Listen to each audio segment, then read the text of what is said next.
Oke, selamat datang di segmen Suro, Sudut Horor. Bersama saya Rizky Nur, sang reckless boy. Kali ini kita akan bercerita, lebih tepatnya saya akan bercerita tentang kisah seorang teman dari kampung halaman saya.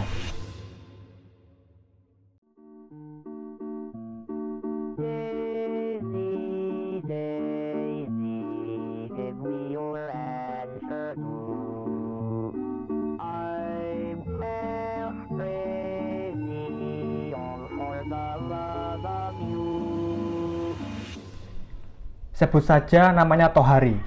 Dia merupakan seorang lulusan SMK yang masih bingung mencari pekerjaan. Jadi untuk menunjang itu, dia akhirnya membantu bapaknya untuk kerja-kerja serabutan, misalkan seperti membantu di sawah, kemudian bekerja di majikannya sebagai petani, juga kadang laden. Kalau tahu laden itu biasanya kalau dia asistennya tukang bangunan kayak gitu. Kemudian juga pernah becak, mancing juga pernah, dan ya pekerjaan serabutan lainnya.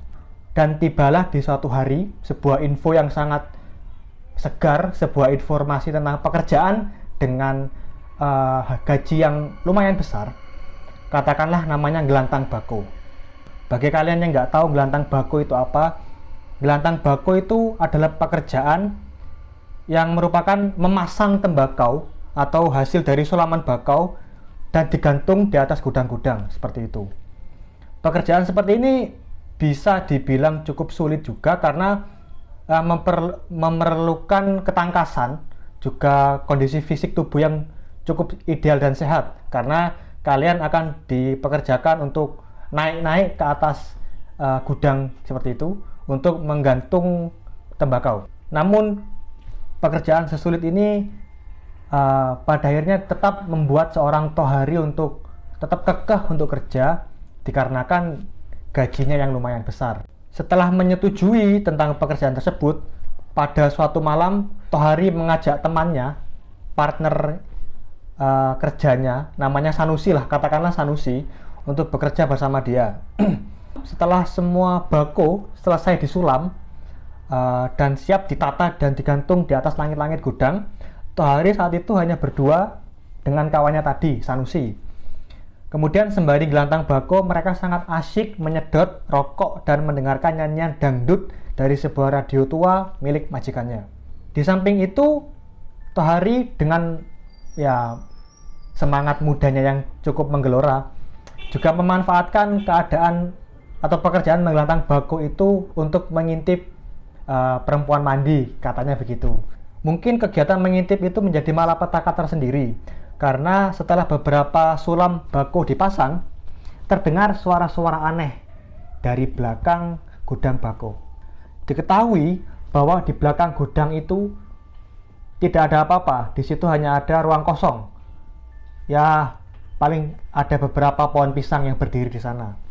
Tohari dan Sanusi awalnya mengira bahwa suara-suara itu merupakan suara kucing atau suara kadal atau apapun itulah, yang pokoknya hewan lah ya. Pokoknya dia mencoba berpikir jernih kalau itu bukan suara apa-apa, mungkin suaranya hewan gitu.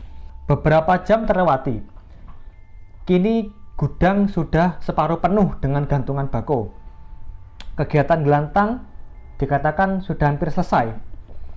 Namun terlihat pada sebuah jam bahwa jarum jam sudah menunjuk pada angka 2 pagi. Sanusi berkata bahwa ia sudah cukup kelelahan. Target penggantungan atau kuota penggantungan pada malam itu sudah terpenuhi dengan baik. Meskipun tersisa sedikit. Sebaliknya dengan Tohari sangat kekeh untuk menyelesaikan pekerjaan itu. Jadi tidak menjadi tanggungan di esok harinya. Awalnya Sanusi membantah Tohari, namun setelah beberapa perdebatan, akhirnya Sanusi mengiyakan usulan dari Tohari dan melanjutkan pekerjaan itu. Namun, sebelum melanjutkan pekerjaan itu, Sanusi mengajak untuk istirahat sebentar, sekitar 5 menit. Sembari merokok dan meminum kopi dan memakan gorengan yang semuanya udah dingin, duduklah mereka di ujung gudang dekat dengan pepohonan pisang tadi. Mereka memilih tempat itu untuk beristirahat karena hanya di bagian sanalah tempat yang punya celah cukup lebar untuk masuknya angin, sehingga tubuh berkeringat mereka dapat segera disegarkan dan dikeringkan oleh angin malam gitu. Kemudian Sanusi duduk membelakangi pepohonan pisang, sedangkan Tohari duduk menghadap ke arah pepohonan pisang. Mulailah mereka bercakap-cakap sedikit, seperti membahas tentang wanita idaman, membahas tentang perselingkuhan warga, kemalingan, kebobolan, dan sebagainya. Banyaklah pokoknya. Untuk sesaat, keheningan itu dipecahkan oleh suara-suara aneh yang tadi muncul, sekarang muncul lagi kayak gitu. Cuman bedanya untuk kali ini suara itu lambat laun semakin mengeras, makin mengeras, hingga pada suatu momen ketika rokoknya si Tohari itu jatuh ke bawah, ia mengambilnya sembari menunduk, dan di saat ia kembali berdiri lagi, setelah mengambil kemudian berdiri lagi, terlihat di depan matanya dengan jelas dan gamblang sebuah atau seekor pocong melet-melet dengan kedua kelopak matanya yang merah membahana. Spontan Tohari tergagap-gagap. Tidak satu kata pun keluar dari mulutnya. Bahkan ketika ia mengucapkan kata bismillah, itu nggak ada yang keluar, gagap semua gitu. Kemudian ketika ingin memberikan informasi tentang hadirnya pocong tadi ke temannya Sanusi, dia itu nggak bisa gitu.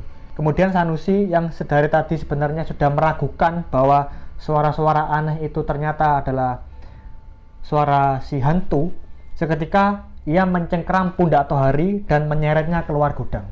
Mereka kemudian lari terbirit-birit meninggalkan gudang dalam keadaan pintu yang masih terbuka dan menganga. Di keesokan harinya, mereka memutuskan untuk cuti dari pekerjaan itu.